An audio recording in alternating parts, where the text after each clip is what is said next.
background checks for ammo in New York State. This video is brought to you by BlackGunsMatterShop.com. Get all of your pro-liberty, pro-gun, pro-freedom solutionary gear at BlackGunsMatterShop.com.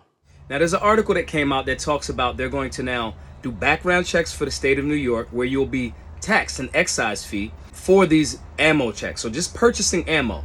This comes on the heel of the Bruen decision in New York City that overturned this erroneous argument that you should not have the right to bear arms or carry a firearm out in New York City.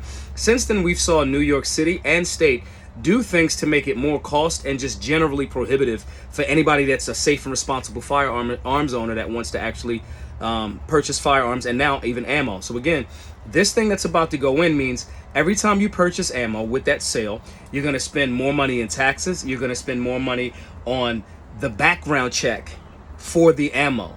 I want everybody to understand what that means. You go to buy guns and ammo, you get a background check. When you buy ammo by itself, you get a background check in the state of New York. Guys, you should make sure that we're following up and moving against all of these types of things. Find out the local politicians or statewide politicians in the state of New York that are backing, co-sponsoring, and co-writing these things. I'll put some of that information in the comment section or in the caption. And you should write a letter to them, as well as you should find out the organizations and businesses that are actually supporting their campaigns. You should tell those businesses and organizations, you guys are supporting this person, so we have to withhold our business in support of you until this type of legislation doesn't continue. This is the only way to get these guys that try to go about roundabout ways to make sure that you are not exercising your safe and responsible Second Amendment rights. There's another little interesting caveat here.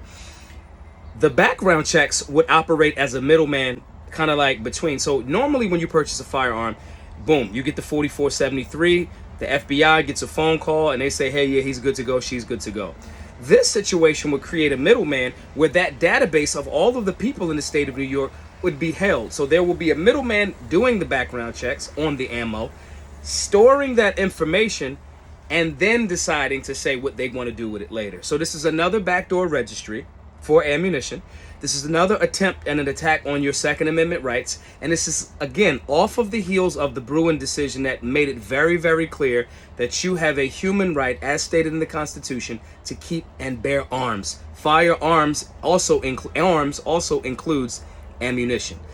We should push back against this. You should be loud about it. Being the silent majority is a betrayal. And you should consistently attack the businesses and organizations that are in support of these politicians that think they're being slick about this registry, as well as attacking your Second Amendment rights. Make sure you're doing all that information. Contact and all that other stuff is in the caption. Tap in at solutionaryuniversity.org so we can have some discussions about this in the men's group especially. And just remember to be safe, be solutionary.